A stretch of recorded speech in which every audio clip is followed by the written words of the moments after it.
नमस्कार दोस्तों, आप सभी का स्वागत है आपके अपने YouTube channel online GK free classes में। आज की इस वीडियो में हम बीएसटीसी एग्जाम के लिए मॉडल पेपर 32 लेकर आए हैं। 31 मॉडल पेपर हम पहले करवा चुके हैं, जिनको आप प्लेलिस्ट के अंदर जाकर देख सकते हैं। और आज का ये 32वां मॉडल पेपर आज के इस एग्जाम के लिए बहुत ही इंपॉर्टेंट होने वाला है। तो इस एग्जाम के लिए इस मॉडल पेपर को आपको कंप्लीट देखना है और बताना है कि 32वें मॉडल पेपर में आपके कितने क्वेश्चन है सही होते हैं। तो शुरू करते हैं आज के इस 32वें मॉडल पेपर को बिना देरी के। आज की इस वीडियो का हमारा पहला प्रश्न है, निम्नलिखित में से शाहपुरा प्रजामंडल की स्थापना कब हुई थी? ऑप्शन ए है 1934 में, ऑप्शन बी है 1948 में, ऑप्शन सी है 1938 में और ऑप्शन डी है 1957 में। तो इन चारों में से आपको करेक्ट आंसर बताना है कि शाहपुरा प्रजामंडल की स्थापना कब हुई थी। तो आप सभी का करेक्ट आंसर हो जाएगा ऑप्शन है सी, यानी कि शाहपुरा प्रजामंडल की स्थापना हुई थी 1938 में। तो करेक्ट आंसर सभी का ऑप्शन है सी। अगला प्रश्न देखते हैं। सेकंड प्रश्न है आप सभी के सामने, किस दुर्ग को उत्तरी सीमा का प्रहरी कहा जाता है?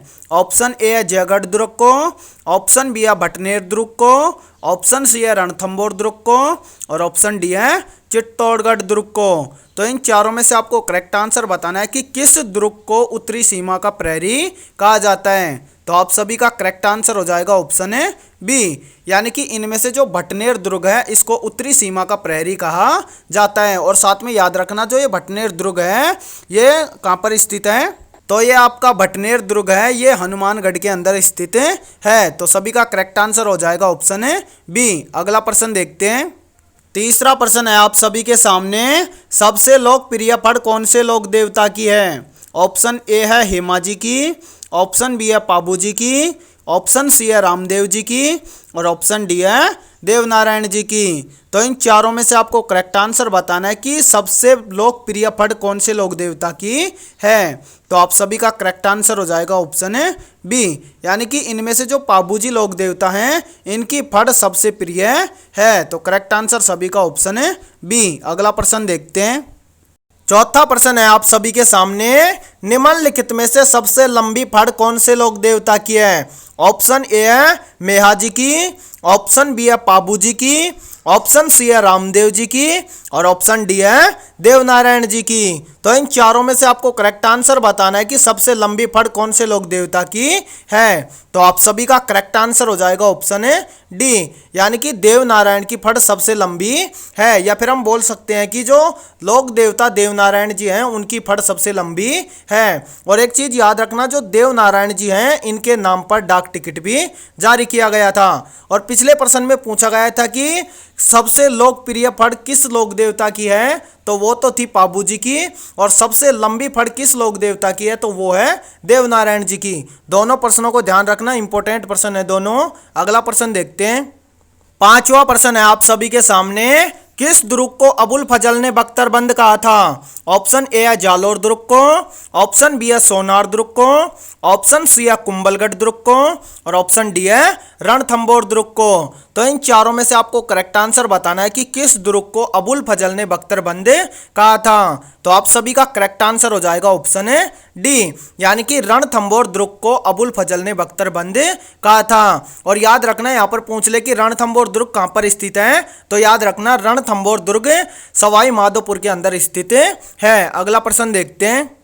छठा प्रश्न है आप सभी के सामने, जाली आभूषण कहाँ पहना जाता है? ऑप्शन ए है कान में, ऑप्शन बी है पैर में, ऑप्शन सी है गले में और ऑप्शन डी है हाथ में। तो इन चारों में से आपको करेक्ट आंसर बताना है कि जाली आभूषण कहाँ पहना जाता है। तो आप सभी का करेक्ट आंसर हो जाएगा ऑप्शन ए, यानी कि जो जाली आभूषण होता है वो कान के अंदर पहना जाता है। तो करेक्ट आंसर सभी का ऑप्शन है ए। अगला प्रश्न देखते हैं। सातवां प्रश्न है आप सभी के सामने, निम्नलिखित में से मीरा पुरस्कार किस क्षेत्र में दिया जाता है? ऑप्शन ए है गायन के क्षेत्र में, ऑप्शन बी है साहित्य के क्षेत्र में, ऑप्शन सी है चित्रण के क्षेत्र में और ऑप्शन डी है हस्तशिल्प के क्षेत्र में। तो इन चारों में से आपको करेक्ट आंसर बताना है कि मीरा पुरस्कार किस क्षेत्र में दिया जाता है। तो आप सभी का करेक्ट आंसर हो जाएगा ऑप्शन है बी, यानी कि जो मीरा पुरस्कार है वो साहित्य के क्षेत्र में दिया जाता है। तो सभी का करेक्ट आंसर ऑप्शन है बी। अगला प्रश्न देखते हैं।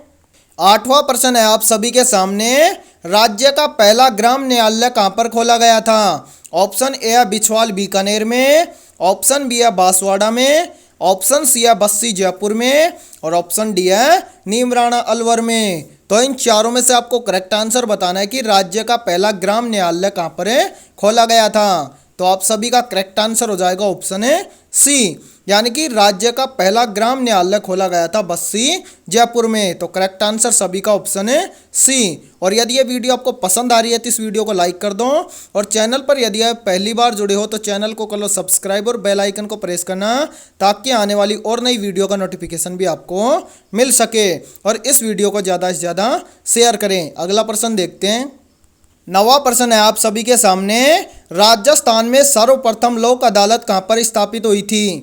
ऑप्शन ए है कोटा में, ऑप्शन बी है नागौर में, ऑप्शन सी है जयपुर में और ऑप्शन डी है भीलवाड़ा में। तो इन चारों में से आपको करेक्ट आंसर बताना है कि राजस्थान में सर्वप्रथम लोक अदालत कहाँ पर स्थापित हुई थी। तो आप सभी का करेक्ट आंसर हो जाएगा ऑप्शन ए, यानी कि राजस्थान में सर्वप्रथम लोक अदालत कोटा में स्थापित हुई थी। तो करेक्ट आंसर सभी का ऑप्शन ए। अगला प्रश्न देखते हैं।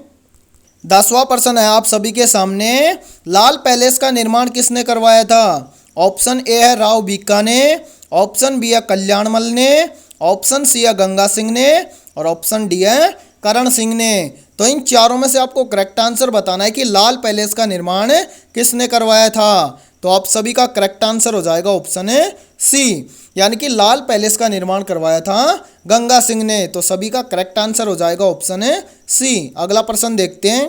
11वां प्रश्न है आप सभी के सामने। निम्न में से राजस्थान का सबसे उत्तरी बिंदु कौन सा है? ऑप्शन ए है कटरा गांव, ऑप्शन बी है सिलाना, ऑप्शन सी है कोणा गांव और ऑप्शन डी है बोरकुंड। तो इन चारों में से आपको करेक्ट आंसर बताना है कि राजस्थान का सबसे उत्तरी बिंदु कौन सा है। तो आप सभी का करेक्ट आंसर हो जाएगा ऑप्शन सी, यानी कि राजस्थान का सबसे उत्तरी बिंदु है कोणा गांव। तो करेक्ट आंसर सभी का ऑप्शन सी। अगला प्रश्न देखते हैं।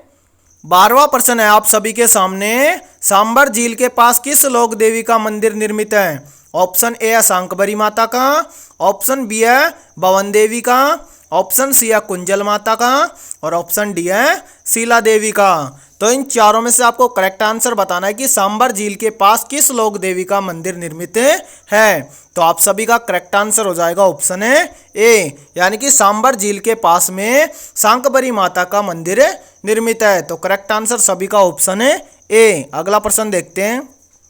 13वां प्रश्न है आप सभी के सामने। 7 सहेलियों का मंदिर किस मंदिर को कहा जाता है?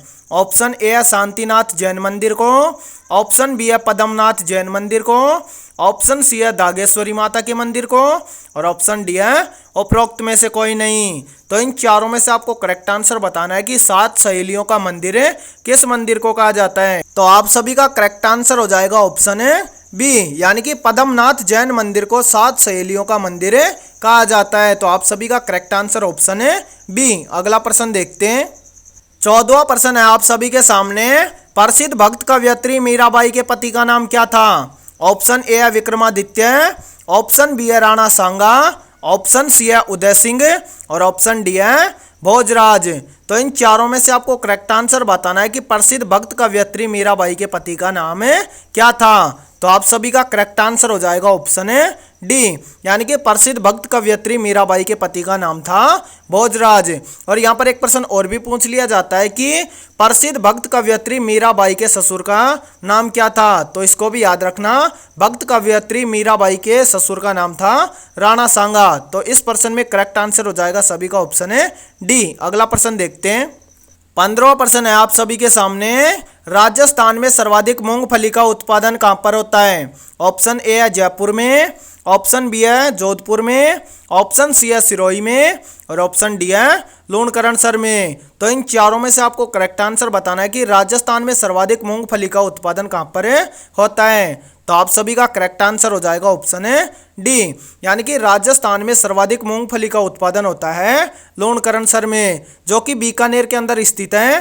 तो करेक्ट आंसर सभी का ऑप्शन डी। तो आज की इस वीडियो में इतना ही। वीडियो पसंद आई है तो इस वीडियो को लाइक कर दो, और चैनल पर यदि आप पहली बार जुड़े हो तो चैनल को कर लो सब्सक्राइब और बेल आइकन को प्रेस करना, ताकि आने वाली नई वीडियो का नोटिफिकेशन भी आपको मिल सके। और आने वाले इस एग्जाम के लिए सभी को बेस्ट ऑफ लक।